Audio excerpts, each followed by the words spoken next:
Hey everyone, and welcome to The Rational Republican, a podcast where we look at complex issues facing us here in Oregon and around the nation. We'll try to address issues from a nonpartisan perspective and view our disagreements through a lens of respect rather than tribalism or divisiveness. I'm James Ball. This is Nick Perlasky. Hey listeners, how we doing? Today's podcast is brought to you by ProLift Garage Doors. ProLift is your one-stop shop for residential and small commercial garage doors, from openers, springs, and rollers to full reinstalls. They offer same-day service on all garage door repairs with no extra charge for evenings or weekends. Serving the greater Portland metro area, call today and set up your free estimate at 503-558-6349 or at proliftdoors.com/Portland. Again, that's 503-558-6349 or proliftdoors.com/Portland.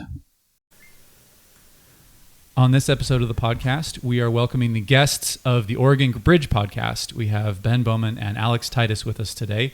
Welcome, guys. Thanks for coming on. It's a pleasure to be here. Our first crossover podcast ever. Yeah, so what we're going to do is this will be aired on both our podcast and on the Oregon Bridge podcast. So I think what we'll start out with is just kind of introduce ourselves.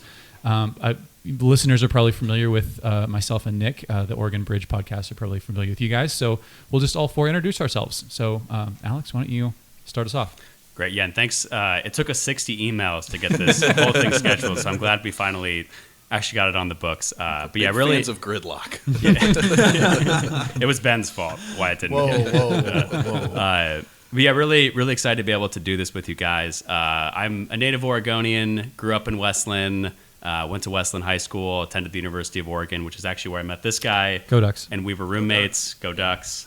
Plenty of political arguments about all sorts of crazy things. I was actually a really hardcore Ron Paul person in college. This is true. Anyone who's the age of 19 to 20, I feel like is. So we had a lot of really crazy arguments about drone strikes, gold standard, all those sort of libertarian things. So we checked that box too. And I, after graduated from college, ended up working in Washington, D.C. for 5 years, served in the Trump administration as an advisor for 9 months, and also worked for President Trump's super PAC and worked for a couple of other conservative organizations in D.C. And now I own a technology consulting firm, and I'm excited to be back in Oregon. So there's my brief summary. Cool. Ben, you want to go? Sure. Ben Bowman, the token liberal for this evening's proceedings. Not if you ask a lot of the Republicans. They think we're pretty liberal. Yeah, I was going to say, I'm pleased to be joined by two colleagues. Yeah, right. I will say Alex is the lone Trump supporter at this table. So I mean, I do enjoy that piece of tonight. But I serve on the Tigard Walden School Board as a locally elected official. I am a member of the Democratic Party, lifelong member. I grew up in Oregon as well, went to U of O undergrad, as Titus mentioned, master's degree from Stanford in education policy, and that's what my day job is now. I work in education policy, and love talking politics, so I'm pleased to be here with you guys. You ran for state rep this last time around. State Senate. Ginny Burdick. Senator Ginny Burdick. In fact, you would have been in the one of the House seats within my Senate district. Okay. Yes. So you running against Ginny was about as good a chance as I had of winning. Okay. Yes. Okay. Yes. Got it. Most people knew the outcome before. All right, Nick. Nick, that is me, Nick Perlasky. So I'm actually I'm ripping a Stan Pulliam, our own merch shirt right now. What is GOPgear.us, GOP-gear.us. We actually have some really funny shirts on that. GOP-gear.us. Is this the first Stan Pulliam for governor shirt in existence? I am not sure. We'll talk to him about this. There's a very real chance that it is. This could be the very first one. But now I'm kind of bummed because I took off my Oregon State shirt because I could be the lone Beaver fan at the table. Go Ducks. Honestly, normally I don't know how it ends up happening this way, but we generally end up interviewing more Beavers than Ducks, so you end up being outnumbered at this. So you're the token liberal, I'm the token Oregon State faner, and he's the token Trump supporter. There we person. Go. Yeah, Exactly. A lot of tokens. a lot of tokens. So I was born and raised in Pittsburgh, lived in Texas a number of years, a couple of different spots in the country, also D.C. for a couple of years.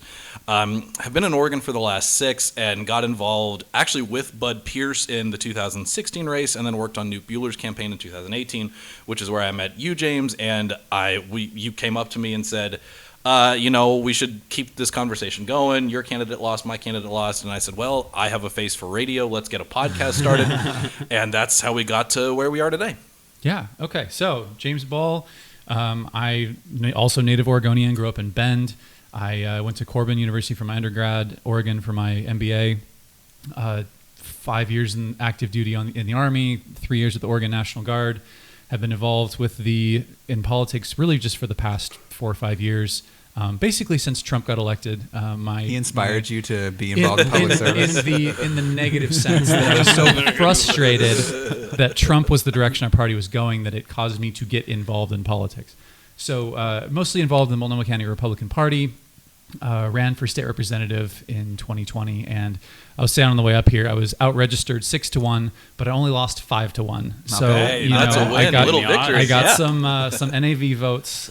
Pretty excited about that, and Nick and I have been doing this for 2.5 years now. Has it been? Wow. Crazy. Yeah. Time flies when you're having fun. I think we're on episode 14 or 15, so we got a ways to go. Nice. Well, keep it up. I also have to ask about the shirt because it says Condoleezza, Colin, Clarence, and then Candace. Candace doesn't is that quite Candace Owens? belong. Well, sure. Okay.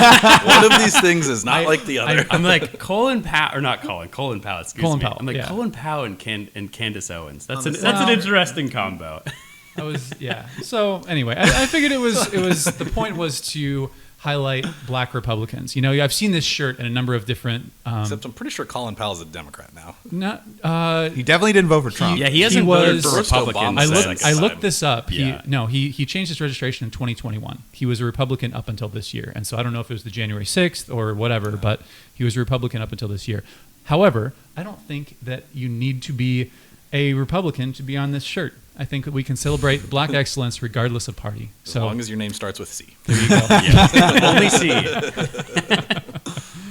But anyway, this is sort of my take on, Democrats seem to think they have the market cornered on, Black excellence. And it's just not the case. There are plenty of Black Republicans who have done great things. This is a handful of them that I decided to put on a shirt.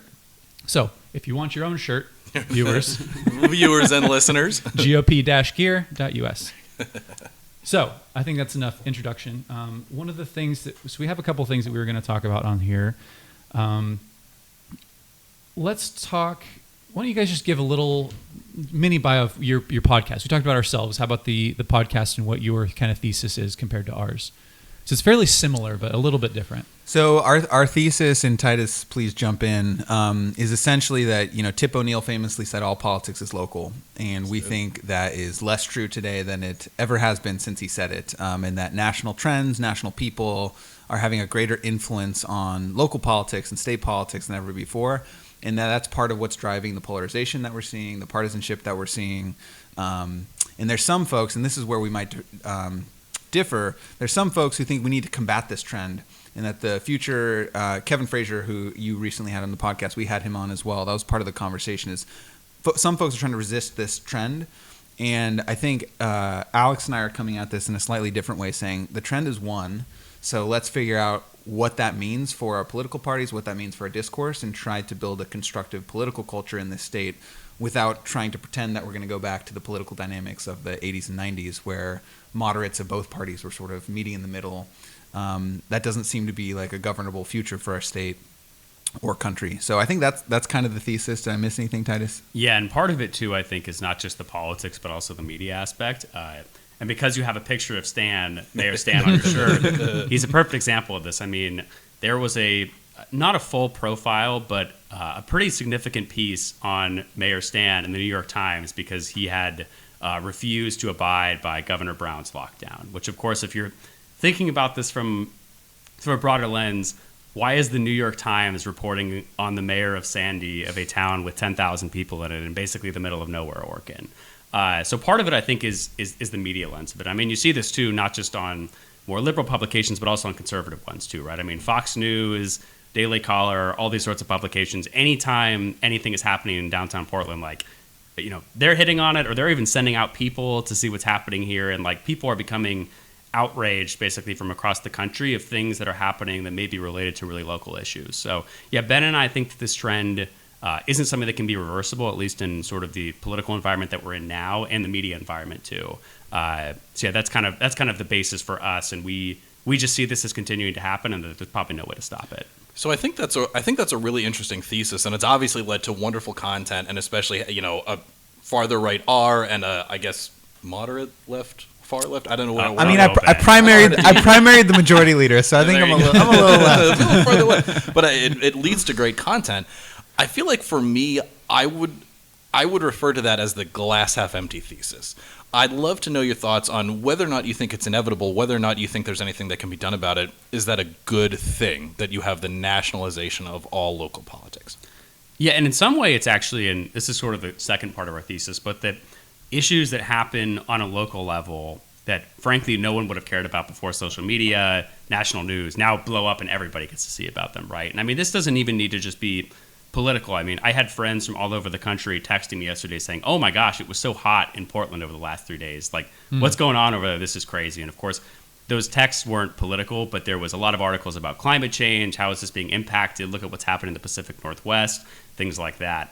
So yeah, I think that it's just because of how much information now people want to consume, and that because the media, through both the traditional media plus social media in general, like they just want to continuously feed people content and new stuff. And I think that's the easiest way to be able to do it. So until those business models are able to change, or maybe there's kind of a rise in local media, but I don't even really know if that would make a dramatic dent in this, because everyone's on Twitter, everyone's on Facebook, everyone's on Instagram, and like that's where a lot of this stuff spreads. Except for Donald Trump, he's not on That is true. Hey yo! But what I would say in response is that I actually do think that there's some reason to be optimistic about this trend, which is the thesis isn't that compromise is impossible, but it's that the issues on which we're going to compromise or the way in which we're going to compromise look different now. So economic populism is on the rise in both parties. Mm-hmm. Some people think that's bad, but someone like me... I guarantee it's bad.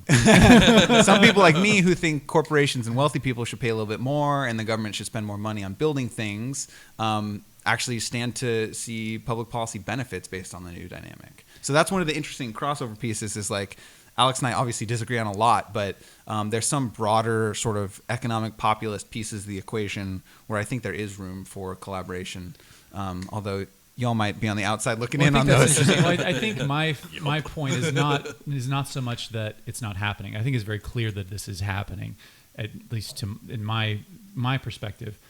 My issue is I don't think it's a good thing. I think if you look outside the window right now, you will see homeless people, and they are, we're out in the heat this past weekend in 115 45 degree. people died. It just came 45 out. people died. Wild. There is a Instagram account that just started out that's called Portland Looks Like Shit. We were told him we need to have whoever on the runs car right that here on the podcast. It's I don't know who runs it, but Portland Looks Like Shit. And they have like 40,000 followers. They have like 40,000 followers. It's so now that I said that, I have to click the explicit content on the podcast. So apologies. R-rated rational Republican. I love it. This is something that is a local issue that can be fixed by Ted Wheeler and the Democrats in City Hall. How? And they simply do not. How would you fix homelessness? You provide services, and then you are firm with the people who decline the services. You sound very much like my friend Stan Pulliam, who basically gave the same line. And I mean, it's not easy, but it is simple. You provide so I disagree. Services. I disagree that it's easy, and I disagree that it's simple. And my main reason is this is what I said to the mayor is like he had the same sort of provide resources, be firm when they won't, etc. Mm-hmm. That does not solve for any of the front end upstream issues of why people become homeless.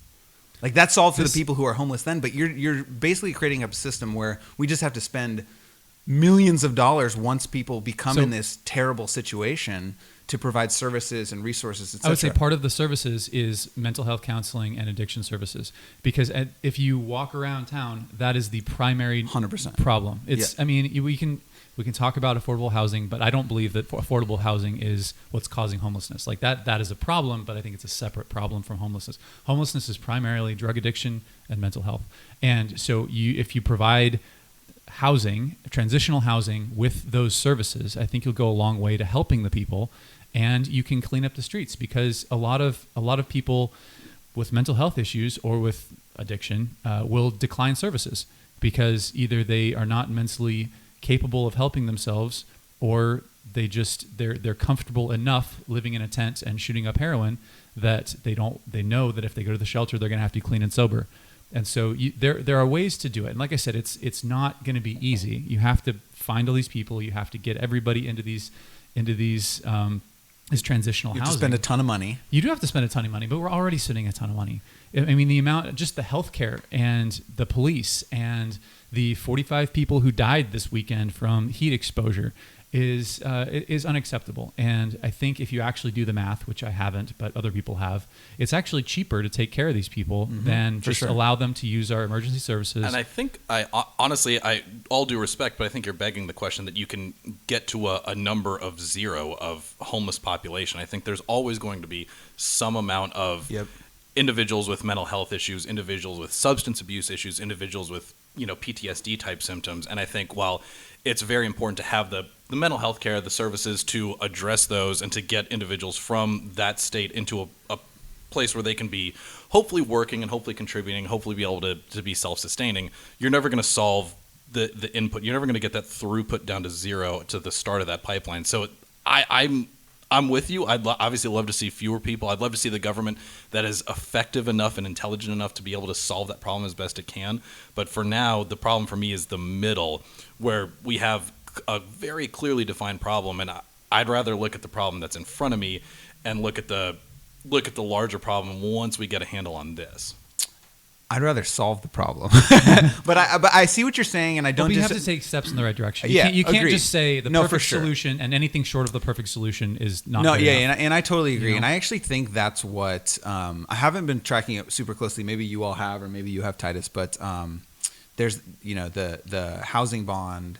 They're charting out how they're going to spend those dollars with Multnomah County and City of Portland and Metro, and I think they're broadly going in a similar direction, which is building sites where you can actually send homeless folks, because that's part of this is what one of the things Titus and I was talking about is there's the court case recently that basically says folks have a right to sleep where they are unless you provide them an alternative, and that's the key piece is what's the alternative. So I think I don't disagree with what you're saying, but I think my point more broadly is there's a reason why people are becoming homeless. I do think affordable housing is part of it. I don't think it's driving it. I think addiction and mental health is. But if you're an addict in recovery, and you're, how much money do you think you're going to make in a job after you've, been homeless for a couple of years? You're going to start at the bottom end of the threshold, and where are you going to live in Portland? I mean, there's a lot of structural issues that make this super hard to solve, and I don't think more shelter beds is going to actually solve the problem. And I feel like you just hit the nail on the head. There are literal structural issues. There's stuff that comes up all the time, and you get somebody in the Pearl District, and they get their condo association together, and they say, we can't have a new apartment complex here because it will obstruct my view of the Fremont Bridge. And I really like, and it is, don't get me wrong, it's a very pretty bridge. I would want that view as well. And that is, to some extent, going to affect the resale value when you go to get out of that condo.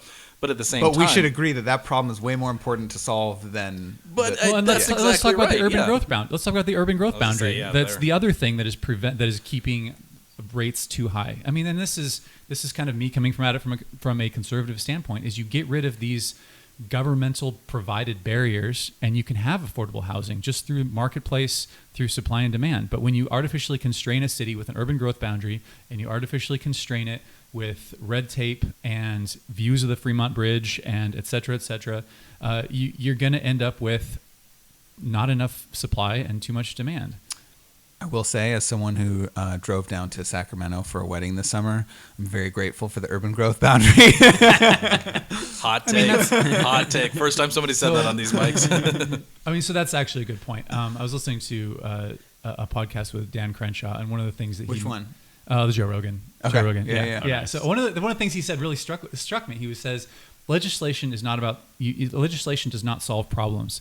It's a trade-off. Every legislation is a trade-off. And so when you look at something like the urban growth boundary, you get the benefits of you drive 45 minutes outside of the city and you don't have just urban sprawl. Yeah. But on the flip side, you have artificially increased rents and lower housing supply because you have to cram everything in. So it's a trade-off. I mean, you can be pro or against, but just as long as we recognize that when you say, I like the urban growth boundary, what you're also saying is, we're accepting the consequence of inflated housing prices. Well, maybe we can all just agree that we need to prevent Californians from moving to Oregon. Here. Build the wall. Build the wall. Build the wall, yeah. So I'll take that chance to kind of dive into James and my thesis because in a way, I feel like it's a little bit the exact opposite of what you guys said. I at least personally feel that the only way Republicans are ever really going to have a shot here in Oregon, especially to win some statewide races, is to be able to, for all intents and purposes, forget about the R label by their name and to remove any connotations that it's got, especially these days with national stuff when Donald Trump was president and any kind of negative connotations that came along there. But if you can look at Stan Pulliam and say, here's a person who wants to do this, this, and this, and I like some of those things and I dislike some of those things. Here's the demo he's going to run against. Pick your favorite, Tina Kotek or Tobias Reed or whoever you want. We got a long list on our side. And okay, let's actually look at the ideas that they're both espousing, and let's look at the experience that they've got, and let's look at who actually could sit in Mahonia Hall and really make the decisions that are going to drive this state forward and pick up where we're down below and can have us continue to accelerate in the areas that we're already accelerating. And I cannot imagine a world where Republicans can win here in the state of Oregon if we keep getting asked about Donald Trump or we keep getting asked about Kevin McCarthy or we keep getting asked about Nancy Pelosi. And in my view, there is a world in which we at the state level can look at somebody and say, that's a really good person who should win elected office, regardless of whether he's got an R or a D by his name. I got to bring in Titus. I was going to say, my pushback to that is maybe that even is the best answer, but why would Democrats ever let us do that? And the perfect example here is Newt, who I was very supportive of when he ran for governor, and I wish he would be governor right now. But no one actually thought Newt Buehler was going to undo Oregon's abortion law or anything like that. But of course, he still was attacked numerously. And I mean, you can even go back and find the old mailer saying Newt Buehler aligns with Donald Trump's abortion policies, which is some of the most blatant politicalism ever. Obviously, that isn't true to any extent. I don't know. When he ran for Congress, he sounded a little different on that. Well, I think he was still consistent on the abortion issue. But I will say, how you frame stuff. Not anybody was believing that. Anecdotally, I talked to several friends who were Ds who were like, I really like this guy and he seems really sharp and he seems really personable. And I brought him out to their events. But they were like, I just don't know if he's going to keep Roe intact, and I just want to make sure that that's there. And so, Kate Brown's or the SEIU or whoever it was putting those ads on, putting those mailers out, they were at least effective to sure 3 different people that I talked to. If you no, I agree. That's exactly what I'm saying. Is Democrats will want to keep nationalizing things because they don't actually have to run on issues that way. They can just say, Donald Trump, super scaries, don't vote for the guy with the same party next to his name. And then that's basically how they can continue to win elections. Well, but also, so this gets to something that I think you should weigh in on, Titus, which is if I'm a progressive voter or even a left of center voter or even someone who cares about choice as an issue, there's no world in which Newt Buehler is a more appealing option to me than Kate Brown, regardless of Newt's position on abortion. So that begs the question to me, Titus, and I really do want to get into this. Do you actually think Republicans can win in Oregon statewide as someone who supports Donald Trump? And if so, what is that pathway? It raises the question. I think if you're running on the statewide level, you have to support Donald Trump. And your level of support can vary. For example, I think Stan is a Trump supporter. Now, do I think on every single mailer he's going to send to every voter, is he going to say, Stan Pulliam stands with Donald Trump in 2024, 2028, 2032. Probably and not. Don Jr. in 2032. Exactly. But I mean, to make it past the primary and to make sure that you're keeping on with your base, I think at this point you have to hold some of those conservative positions. And I think Trump is probably the most important one, at least to this point. Maybe that won't be the same case in 2 years. Maybe it will be some different issue. Maybe he'll just retire. He won't engage in politics anymore. Probably we can only hope. Maybe. So I feel like this is a fun trifecta because I actually disagree with both of you guys on this. I'd say Ben, you're absolutely right that if you are a progressive liberal, socialist, gun stealing, whatever words Republicans would want to call you, you're absolutely never going to vote for Newt. I think you're never going to vote for any Republican. Right. Never going to vote for any Republican. I think if you are center left, I think if you are centrist, moderate, independent, and are a registered Democrat, but actually are looking at the two and kind of weighing both of them, you could look at them, and I talked to a lot of Democrats who did not like Kate Brown, and they voted for Newt. Newt lost, Monica Webby lost, Bud Pierce lost. Like, the moderates on your side have a horrible track record of actually winning over the last 10 years. Well, everybody on our side has a horrible track record. But this is my point. There's a registration issue, Joe Ray yeah. Perkins came closer to beating Jeff Merkley than Monica Webby. Now, it was a fraction of a percent, but that's it. That is wild. That is wild. There was Yeah, a it actually is Constitution. insane. There was a Constitution candidate in that race, and I think that threw a slight wrench in those gears of the. But we're numbers talking there. about a point or two. And B, Monica Webby was an extremely bad candidate. She had a ton of issues, and even now, the people that know her are just like She was like she was the top tier recruit. They spent millions and millions of dollars. John McCain came out. John here. McCain came out. McConnell was stumping for her, and she turned out to be a really bad. As soon as she got the nomination, what was it that she ended up saying? She had some really huge, massive gaffe. It was the stalking thing. There she you go. showed Yeah. up to an ex-boyfriend's house, I think, and the police were called. And it was a big donor in Oregon. it was Andrew Miller. It was Andrew Miller. Timber Some guy. really crazy thing, and it's like that. I'm sorry, I don't care which politics are right, left, or center. She was just a bad candidate. What about Newt? What's the Newt thesis? Because I mean, he Rhodes Scholar, state representative. Like, he sort of checked the boxes you'd expect to have a competitive race, but really is the same margin as the Secretary of State loss. And he would have been a fantastic governor. Newt's thing was, I will offer one criticism of Newt, and that I think is he is not backslappy enough. He is not the guy that you'd want to get a beer with. He's not the guy that you want to talk about the Ducks game with. He's and Newt, love you, buddy. I worked for him. I was in the office, and a really nasty op-ed or a really nasty ad would come out, and he would come in and would just be very analytical and literally surgical in the way he talked about it. And instead of just saying like, "Hey man, these guys are nuts. Like, we got to do something." Like, that's you want a little Trumpy, a little Trumpiness. No Trumpiness. But I'll also say that Monica Webby ran in 2014, which is a fantastically good year for Republicans. Dennis Richardson won in 2014, which is a fantastically good year for Republicans. Was it 14?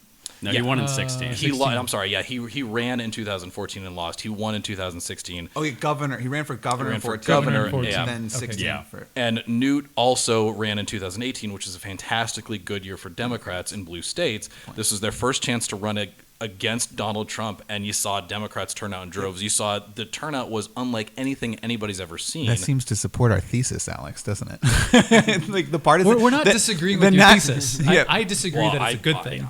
I will disagree with the thesis, but I will say that in the era of, to your point, Democrats being able to say Donald Trump is bad, vote for us, and Newt howling at the wind and saying like, I want to fix your roads in your schools, and Kate Brown's not saying Trump? anything about that, and like, we're still 47th in the country in education or whatever, and all Kate Brown has to do is just be like, Donald Trump, and she got the race actually was a lot closer. In the last 2 weeks, she had a ton of like get out the vote stuff and a ton of money get spent or whatever, and she really like pulled out neck and neck. And I will say, Newt lost by the same 6 points that Dennis lost by in 2014. Mm-hmm. So if people didn't remember him from his statewide run for Secretary of State in 2012, I think it was, he had the chance to build up the name recognition. He would have been a shoo-in for the seat in Congress if it wasn't for Jimmy Crumpacker and all the goofy money in the ORTL. What was the Crumpacker rhyme? It was like Crumpacker. Trumpbacker. Trumpbacker.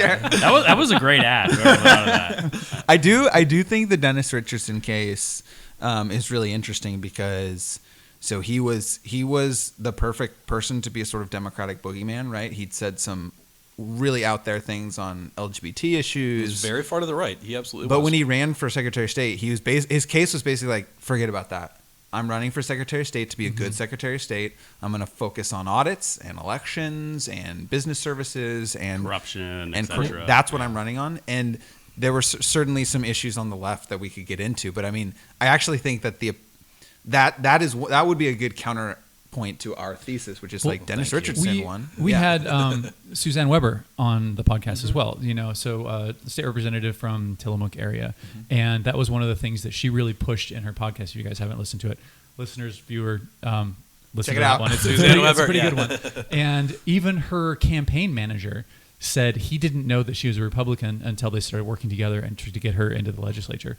And she was school teacher, school board, mayor of Tillamook, just super involved in the community and focused on issues of the local issues, and did not put herself out there as a Republican, except by the R by her name, and ended up taking that seat from the Democrats, from you guys. So it would be interesting to see too what her, like the national level, they've got all this reporting on, like, you know, votes with Nancy Pelosi X percent of the time. It would be interesting to see how aligned she was with Representative Drazen's caucus versus the Democratic, because I actually bet she probably has a relatively bipartisan voting record, although I don't actually know. Yeah, I don't know, but I mean that's kind of in contrary to your point. I think that's how a Republican wins statewide. That's how a Republican wins a state representative, state Senate seat, is by not focusing on the Republican brand. You focus on the local issues and being involved in the community.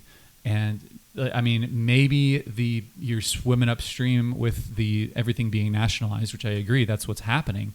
But in Oregon, where Democrats have a significant registration advantage, I think the way that you get Democrats and moderates to vote for a Republican is to not align themselves with the Republican brand. And that's kind of that's kind of what we're trying to do here. Is we're not Trump guys. Like I said, the reason I got into politics is because I was frustrated with the Trump republicanism and the national brand. I hate the national brand. I want to just talk about, you know, fixing the roads and getting kids graduated from school. There's fires going on already. Do you align with like Liz Cheney, Adam Kinzinger, like that? In what way? Yes. Like when you look at, you know, you obviously don't like the national brand of the Republican Party. Who can blame you? Are there figures where you are like, these are the people who should be in charge. These are the people who should be leading? Well, Dan Crenshaw, you know, love that guy. He's kind of a culture war. He's a Trump guy, right? He is I very think conservative. He's a Trump guy, but again, I think that we are the rational Republican for a reason, because so many of these, I don't want to speak badly of anyone in particular, but so many of these people are there's two axes. I think there's the left, right, conservative, liberal, whatever, and that's like, how much government do you want in your life? And then there's also the crazy, not crazy. And the two are distinct. The two are distinct. Yes. You can be very conservative and also not crazy. Mitt Romney's a good example. And The old Mitt Romney. Honestly, go pull up his DW nominate. Go look at the way he votes. He's still very, very conservative. Sure. But people like, wasn't he you saw the him deport yourself too? Yeah. He got heckled on a plane by Trump supporters. Like, you're not supporting. It's like, he does everything you want. Come on, guys. And I mean, I think Liz Cheney's in that same boat. We're very conservative, but also not a Trump fan.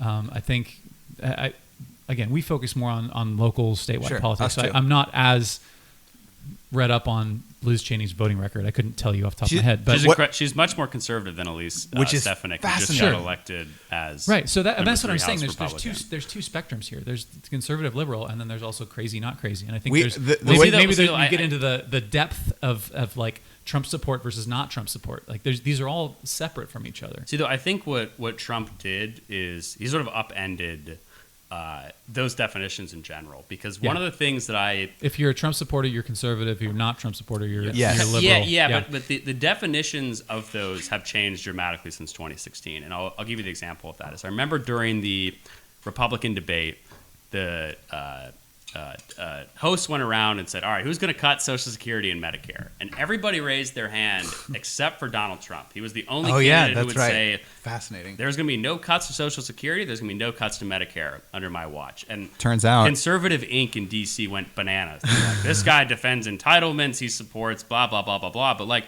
voters literally didn't care, because all those sort of like traditional Conservative Inc. issues were actually really just like donor-funded issues. Voters care a lot about trade. They care a lot about border protection. They clearly care a lot about cultural issues too, which I actually think should maybe turn into a little bit of discussion too, but like sort of what your guys' views on like something like big tech are. Because we talked a little bit about the homelessness issue earlier, and Ben, you talked about saying, okay, where's the money going to come from? And I actually think something that would be really interesting is if Josh Hawley was an elected official right now, and he said, oh yeah, Ben, you know where the money's going to come from? We're going to tax Google, and we're going to make Google pay for it. You would probably say, Yeah, let's do it. And there's a bunch, and I think that's where the Democratic Party is. But you all would disagree with that. Like increasing taxes on corporations is still bad news for you. So let me not tell at all. you. Okay. Oh. When the rational Republicans disagree. We actually kind of do. Like people always good, email though. us and they're just like, "You guys are too much." Like I was like, Corporations don't pay tax. Their customers do. Any tax you levy on a business is passed right along to their customers. That's not always true.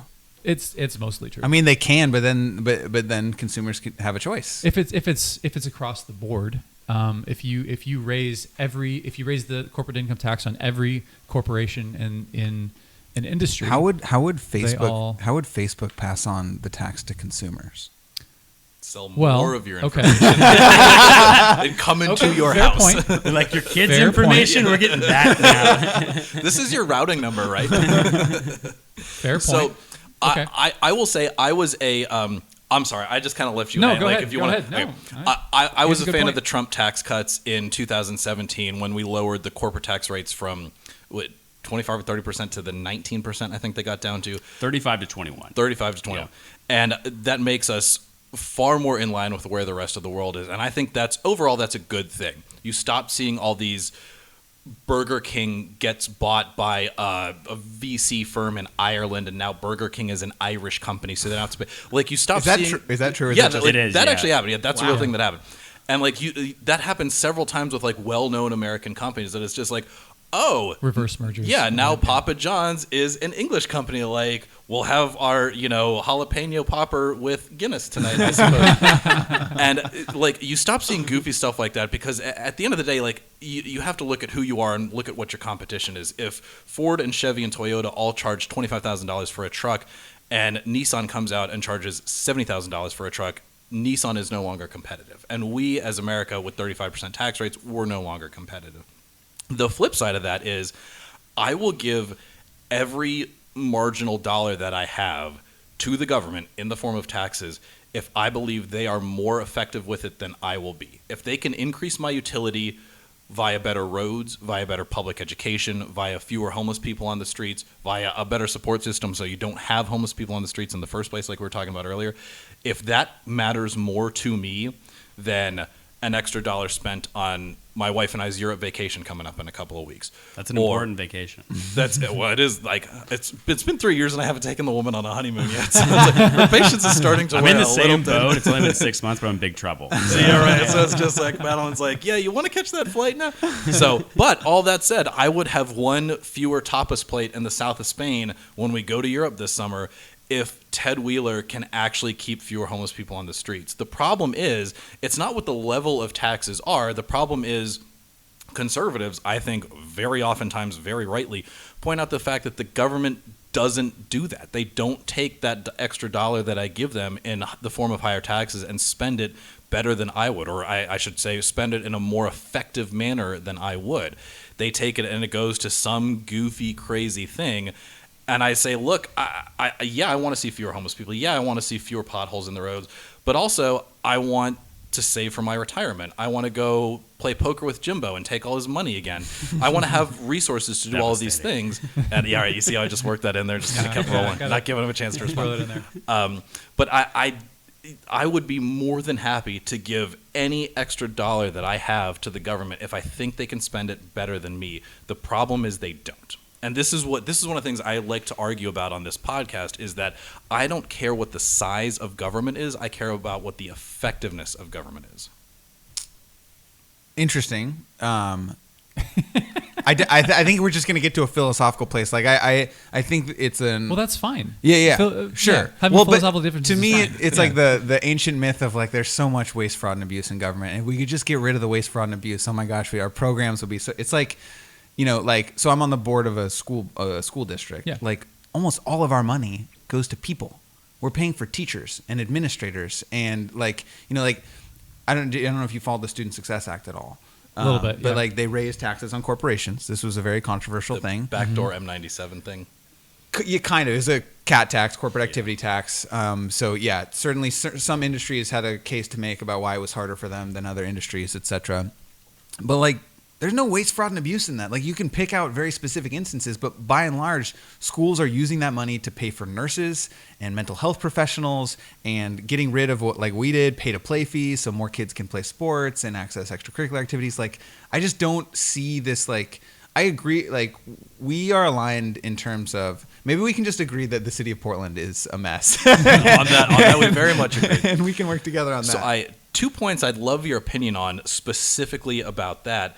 The first is, I think a lot of that money, I think you're right, it goes to a lot of good places, but also it goes to a lot of PERS overhead costs. And I think we already did this. PERS as being did the PERS thing? as messy as it is, I think there's a lot of problems there. The second thing is, you were talking about big corporations like needing to pay more taxes and needing to pay their. You haven't used the words fair share yet, but yeah, that's fair. You can attach it to me. I'll own it. But they got to pay their fair share. A lot of people on the left will. Yeah. You know who got exempted from that is Nike and Intel. Yeah. Mm-hmm. And that was bad. That's that's two biggest companies we've got. But it's of course it's Democrats in Salem that let those guys get away with it because of course all the Nike money and all the Intel money goes back into helping reelect Democrats. And how probably a lot of their voters to get the 6-figure salaries at those companies. So that's actually something I'd like Julia to see. Brim Edwards is a Nike executive. She's top tier candidate. That's what I actually like to see the GOP attack more. This is really interesting because Nick, you're like kind of aligned with what I think Titus would say. Actually, yeah. I mean, I was agreeing with a lot of the stuff that Nick was saying earlier. My dude. I think Trump 2024, you heard it here first. Rational Republican. Nick is on the advisory board already. It's crazy. If he takes my call, Donald Trump on the podcast. But yeah, I mean, I think that the GOP has become obsessed with this generic free market orthodoxy of just yell the words free markets and limited government, which don't actually mean anything. And lower taxes, right? And lower taxes to some extent. And I think that especially on the Oregon level, that's really unappealing to a lot of those unaffiliated voters. And I mean, Nick, you're totally right, is that all that is a bailout for a majority wealthy, white, suburban Democratic voters. Like that carve-out, that's all that I see what that is. I imagine that the vast majority of workers for both those organizations are voting for Democrats, and they're literally bailing out their brunch crowd voters because of that. Let me devil's advocate. I don't actually think this is what I believe, but what they say is, cool. You want to have Nike and Intel included? We're going to lay off thousands of employees because we just can't afford your big taxes, Salem. You call their bluff? You say, you know what? No, you're making billions of dollars. We're going to tax you. I think what's more likely is we're going to spend $500,000 on campaigns fighting this unless you give us a carve out. Fair. I think that's much more likely it is. We're going to fight this tooth and nail unless you give us a carve out. And so they carve it out. I think there's the Grocery Association also got a carve out. Did they? They tried to fight it, I think. Weren't they? Did they? So you're like one of the iterations of it. I thought they were carved out. Maybe it's complex. Anyway. They did a little piece of it, but that actually is a really good analysis. Like the people who have good lobbyists and can spend a lot of money on campaigns can avoid the drama of a multi-million-dollar ballot measure fight and just say, listen, we're not going to spend a bunch of money to kill your thing, but just take us out of it. I guarantee that's what happened. Yeah. So let me just, for a brief second, just to appease any hardcore right people that are actually still listening. I don't think they are. Did you have many of those? I think I just pissed them all off. Yeah. But this is exactly the problem with Oregon, is there are exactly 2 major large corporations that are here. And I grew up in Texas. My dad still lives in Texas, so I get back once a year. I very often in my head do a compare and contrast Oregon versus Texas. And every time I go home to see my dad, Tesla is there. Facebook is moving there. Amazon just built HQ2 there. Can you guys name any large company that's moved from somewhere else to Oregon? Can you guys name any startup that's IPO'd based here in Oregon? Dutch Brothers is about to IPO. Yeah, I was say Dutch Brothers is awesome. Dutch Brothers is the first one in 20 years, though. It literally is decades. It's been a decades-long period of time. And if you don't have pro-business, pro-growth, pro-economic policies, which the state of Oregon does not. I mean, I very briefly was on Rick Perry's staff when I lived in Texas. Wow. Rick Perry put up ads out in billboards in Chicago and Los Angeles just hey, do you hate paying the taxes here? I would too. Come to Texas. And they would. Yeah, so your kids are going to get taught creationism in school, but the business environment is so good. But now you have fewer money that you're spending in taxes, so you can go hire a tutor, and the system keeps on track. But seriously, it's my brother's in Dallas. It's once a week. I just sent him an alert yesterday. Goldman Sachs is going to make their new headquarters in Dallas. They're going to get out of New York. They're going to get to Dallas. Like once a week, there's a major company moving to Dallas. They've had a pretty big office there for a while. It has been a big office, but like that's officially kind of like where they're going to make their footprint. But I mean, no. To your broader point, I've actually wanted to do a podcast on Seattle. Lots of big companies. San Francisco, lots of big tech companies. Portland, not really a tech scene. Like, why are we sort of the only ones missing on the West? Like, what is going on there, basically? But I mean, going to your broader point, like, I'm not anti-business by any means. I mean, but I think that the carve-outs are ridiculous, especially as everybody else is getting the tax increase. And I mean, it'd be better to just cut it across the board, basically, or get rid of some of those regulations and red tape that's causing companies to be able to come anyway. Because, I mean, and there is democratic states that have really good business environments that I would say are still run by pretty progressive people. So, yeah, I think Oregon is just frankly missing the mark on this compared to even most blue states. Pennsylvania, I think, is a good example. I'm from Pittsburgh, which has a blue mayor. The state has a blue governor and has for at least, I think, 8 years now. But every company and their uncle is moving to Pittsburgh right now. Uber has a startup there, Facebook, Google, Duolingo. I went to Carnegie Mellon. They came out of Carnegie Mellon. They're like, we're going to stick around here. And like, you can be a blue state that is pro-business, I think, to your point, but Oregon is not. And I think you just gave the signal. We're going to start to wrap up. I just want to ask, did we spend most of this podcast talking about Oregon stuff, or did we spend most of this podcast talking about national stuff? Ooh, somebody's thesis just won. Well, I think like saying that's like going to a city council meeting and being like, "Did we spend more time?" All right. Well, with that, one of the things we like to do when we finish up an episode is ask our guests who their favorite Republican is. So I don't know. One of you guys want to go first? Take a stab at this. Ben, I want to hear your. I already know. It better be Alex Titus, or maybe the rest of the Republicans. Alex Titus, if you look over his notepad, has written Donald Trump in really big letters. But for me, it actually is very easy. My nice Republican is also my favorite Oregonian of all time, and it's Tom McCall, who I imagine you've heard before on this podcast. But I will also note that. Tom McCall, before he passed, left the Republican Party because of what he saw as, so I think similar to the dynamic today with Trump is the party left him, but he was Republican during his governorship. And I feel like if you don't like the way the party's going, that's a more reason to be involved rather than to. I was going to ask you all actually, why didn't Trump drive you to leave and say I'm done like a lot of folks? Because if we leave, there's no one else to. The only people that are left are the people who like Titus pushing this in the wrong direction. So I feel like that's also the glass half empty thesis.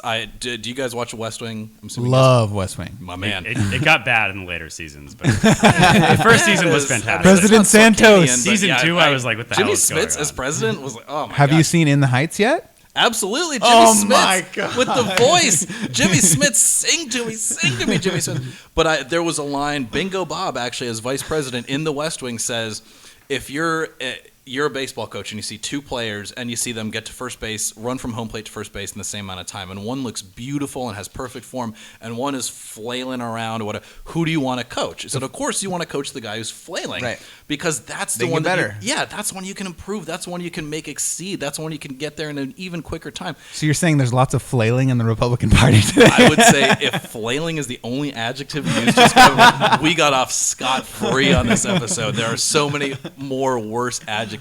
But the Democratic Party, I think, time and time again in the state of Oregon offers flawed candidates and a poor vision and has very little results to actually show for winning all the elections that they do. Whereas Republicans, we don't win a lot, but we're scrappy, man.